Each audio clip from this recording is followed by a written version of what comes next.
Music. It is everywhere.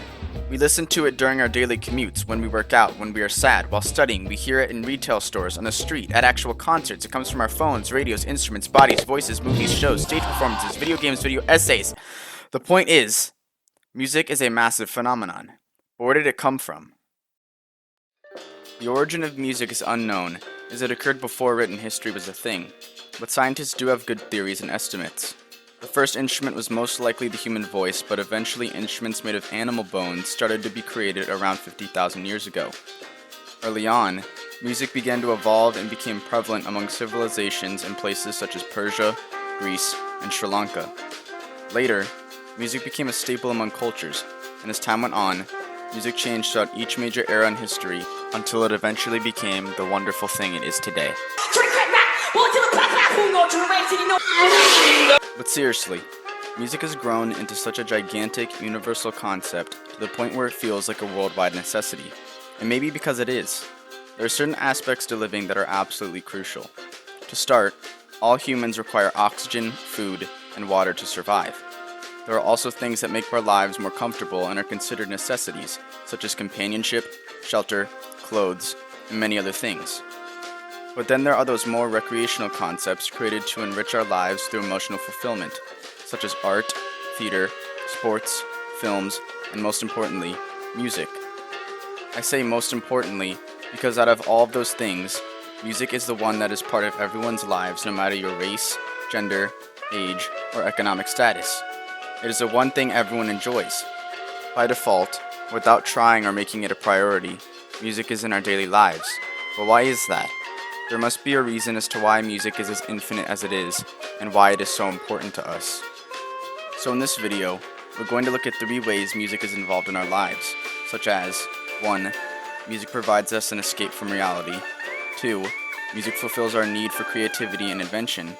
And 3. Music defines identity. We will investigate how each of these 3 points support the idea that music is one of the most important aspects of living, and discover a newfound importance behind music overall.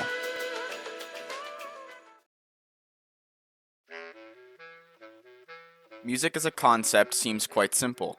A bunch of sounds are combined and put into a certain order to create a series of noises that our ears and brains seem to appreciate. But what exactly is happening when the tunes we listen to enter our ears? When music enters our ears, it vibrates the eardrum, and the bones behind the eardrum amplify that vibration and send it through the cochlea. The cochlea then translates this information into something our brain can understand, sending the message through the auditory nerve and into the auditory cortex of our brains. There, several parts of the brain are affected, but the one whose effect we notice on the outside is the amygdala, the part of the brain in charge of emotion. When the brain processes music, it triggers the emotions we feel. The amygdala interprets the musical sounds we hear, and through that interpretation influences certain emotions and moods. Either emotions we were already feeling and are aware of, or even new emotions entirely out of the blue. This is why many people use music as a form of emotional regulation, altering how they feel and escape to a more desired emotional state. For example, when people are sad, they listen to happier, more upbeat music that they like to counteract the sadness they feel. They use music as a way to directly go against what real life is presenting to them, and in a way, escape from real life for a small amount of time. This also works for when we want to enhance what we feel rather than reverse our current emotions. Like adding fuel to fire, music is able to enhance emotions we feel in current situations. When people are happy, listening to music they enjoy typically makes them feel even happier. When people are sad, they gravitate to sadder sounding, slower music. Music is also used in media to purposely invoke certain emotional responses from the audience. In film, eerie, frightening music will be played in horror movies, and intense, suspenseful music will play during an action scene. Music is also able to influence real-life action. Slow, calm music can make us feel relaxed, while upbeat, quicker music is good for getting big during a workout.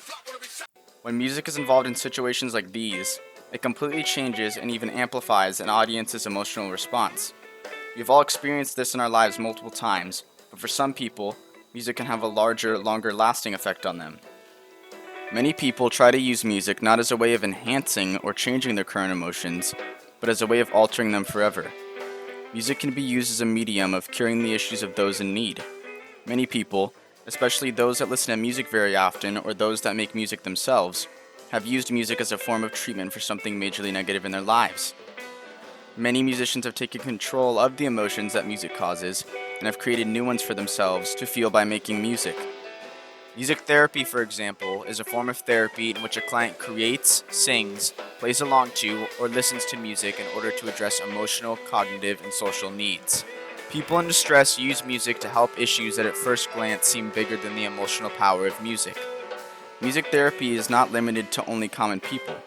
It is even used by celebrities, people who can pretty much afford any type of treatment to overcome their mental and physical challenges. Famous musicians, including Taylor Swift and Bob Marley, have endured hardships in life, some completely life-altering, yet have pushed on by harnessing the emotional power music holds. But that's not the only thing that kept Bob Marley going through life, though, is it now? So, music is able to completely change how we feel in life to the point where it is able to remove us from reality entirely. It is because of this escape mechanism that music is so important. By altering our reality, it alters our lives, determines our productivity, our decisions, and our interactions with others. In other words, music is one of the most important parts of living because it can change life entirely. Almost all humans create music in one way or another. It doesn't matter if someone is humming, singing, tapping their foot, playing hot cross buns on a recorder, or playing Flight of the Bumblebee on the melodica. Regardless of how, people find a way to make music. A lot of people do it because it's fun or because it makes us feel good, but there's a much deeper meaning behind our inherent need to do it. To start, music nurtures our creativity. If working out makes the body stronger, then music makes the brain stronger. Certain music genres such as smooth jazz, classical, and lo-fi hip-hop can help the brain with cognition and improve human cognitive processing. Music helps to focus someone on an assignment or project they are struggling to work on. But more importantly, it demonstrates that music sparks intellectual productivity. Music inspires us to dream, create, and invent, and to produce something better or something new. Also, this inspiration, and even music itself, shows us something about ourselves. Humans possess advanced intellectual ability. This highly developed mental capacity allows us to do many things, such as solve complex problems, process hundreds and thousands of data each day, and invent either out of necessity or to simply fulfill our need to create. Our inherent desire and ability to create is what makes everybody human. Everyone has the ability to make music. It is a distinctive evolutionary trait that everyone takes advantage of because it's as simple or as complex as one wants it to be. For those that are musically challenged, they can hum, sing along, or just tap their foot to the music. For those musically gifted, they can play an instrument or two, compose new music, or even lead an orchestra. It is because music provides a creative outlet for everyone that it is so important to living. It feeds our want for creation and invention. It is a product of humans' desire to thrive, succeed, and to fulfill a deeper need. Because of this need, music is a direct representation of what makes us human. But what can music tell us about each person individually? As said before, music is a massive phenomenon. Because of this, many different forms of music have been created, causing people to have different music preferences. Musical taste varies dramatically from person to person, so much so that it is an individual trait, or even something that defines a person's identity. But what are the variables that come into play? Music taste is something that can change over time and depend on life situations, but everyone tends to have certain genres that they gravitate towards. Research shows that there isn't a correlation between social identity and music, but a definite correlation between music taste and personality. For example, those who enjoy music that is self-reflective and complex in nature typically enjoy jazz, blues, and folk, while those with a taste more conventional in modern times typically enjoy country and pop. Ethnic background also heavily influences musical preference. Humans tend to listen to what their peers enjoy as well. While music taste in a culture is a lot broader than musical taste between individuals, it plays its own role in persuading individual preference in music. For example, some cultures have musical tastes so unlike our own that what we perceive as out of tune or in tune is totally different.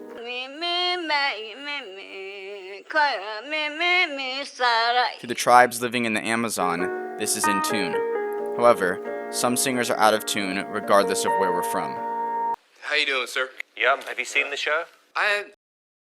Yes, sir. Okay. Open your eyes, look up to the skies and see. While this type of music preference is based on culture, some tastes boil down even further.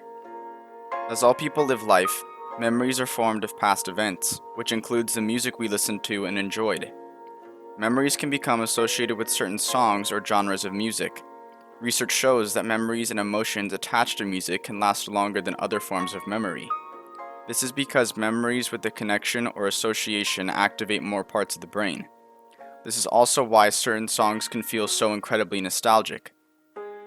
The fact that music does this makes it more of a unique experience for each individual and plays into the fact that music makes us who we are.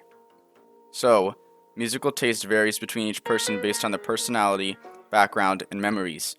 This highlights how important music is because it shows that music makes us who we are as individuals. Every single person has their own soundtrack and goes through life creating a playlist representative of who they are.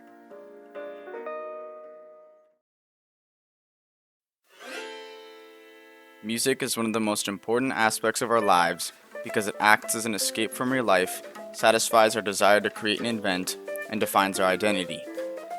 Through all of this, we are able to realize that music's importance is why it is so prevalent in the world.